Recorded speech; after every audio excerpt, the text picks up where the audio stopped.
Following are taken by RBI to enhance the effectiveness of monetary policy. मतलब monetary policy transmission अच्छा हो, क्या क्या आरबीआई ने स्टेप लिया है। I told you what is monetary policy transmission.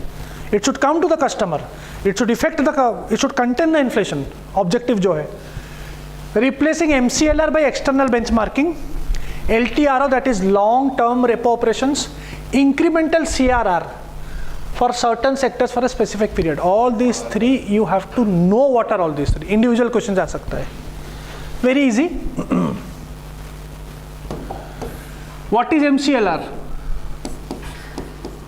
Marginal cost of lending rate. ठीक है, marginal cost of lending rate. It means, सुनो, so concept is RBI, banks, customer. Three parties are there. MCLR is the minimum rate below which banks cannot give you loans. तो MCLR concept यहां पे आता है, ठीक है? It is the minimum rate below which banks तुमको loan नहीं दे सकता, सबसे मिनिमम। मतलब अगर इतना लोन है द इंटरेस्ट रेट वो मैक्स टू मैक्स इतना तक आ सकता है। आप नेगोशिएट करते हो ना लोन के लिए, इंटरेस्ट रेट के लिए। नाउ आरबीआई ने रेपो रेट किया कितना, चलो एक परसेंटेज बताओ कितना। 3% ले लो, चलो 4% ले लो। 4% इज द रेपो रेट, ठीक है? 4% रेपो रेट, 3.5 था, बढ़ा दिया। तो दैट इज, सो बैंक्स क्या करेगा, बढ़ाएगा।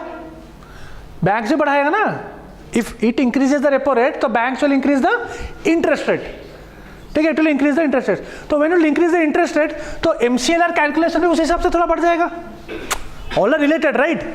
नाउ सपोज MCLR मिनिमम जो है, सपोज MCLR का calculation and this calculation match नहीं कर रहा है, it means the banks can not go less than MCLR, right? The banks can not, MCLR का कैलकुलेशन आ रहा है अराउंड, कोई भी ले लो, एनी नंबर, 5%, कुछ भी एक normal. Now from the calculation what happens is the monetary policy transmission, because out of the calculation of monetary policy, the banks have to go down of MCLR to have that effective monetary policy transmission, but banks cannot go because MCLR इतना आ रहा है। तो it means monetary policy transmission is not successful. समझ में आया? समझ में आया? MCLR is the minimum rate, उससे नीचे जा नहीं सकते, ठीक है? और आरबीआई का जो रेपो रेट कैलकुलेशन से इट डिमांड्स कि आपको इतना जाना पड़ेगा, बट बैंक्स आर सेइंग अरे हमारा तो एमसीएलआर इतना है ना, हम उससे नीचे जा नहीं सकते।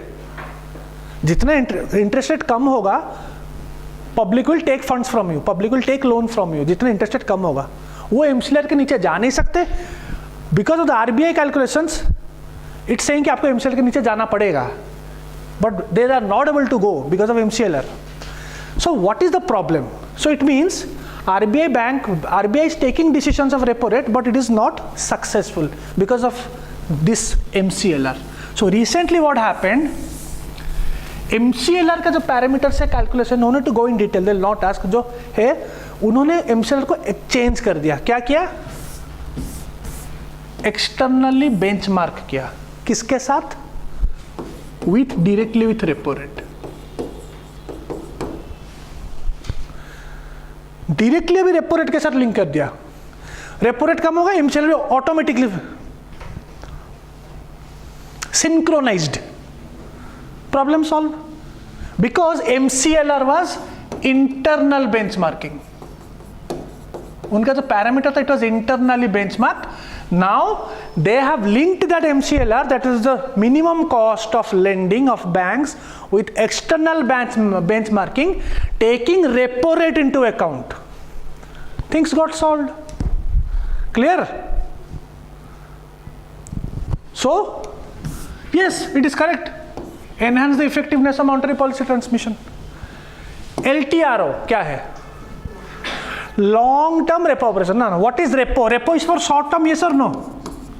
Repo is for short term. Time 28 days. Okay, short term के लिए है, ठीक है, शॉर्ट टर्म के लिए है.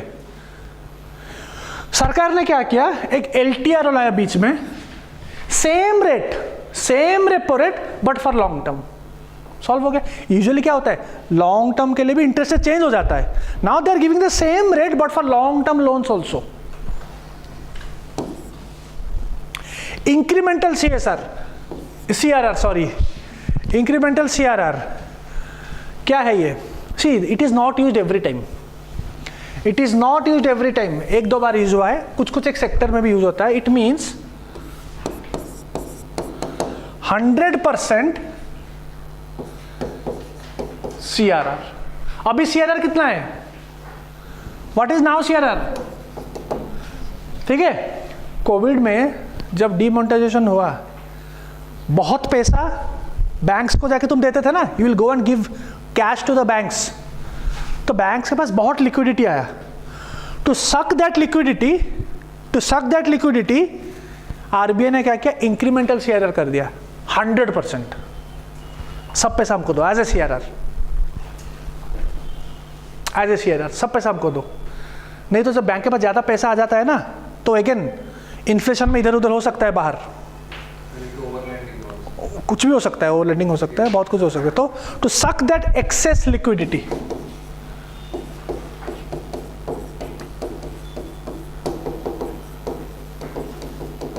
ये सब मॉनेटरी पॉलिसी की इफेक्टिवनेस करने के लिए आरबीआई करता रहता है.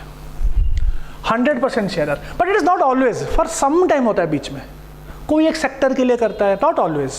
CRR 4% है, that is always.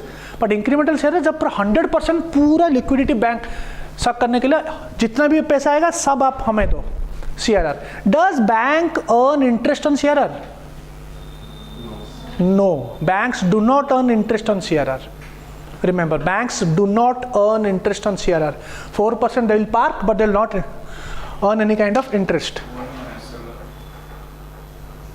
Only on SLR. SLR mein they will earn interest. Okay.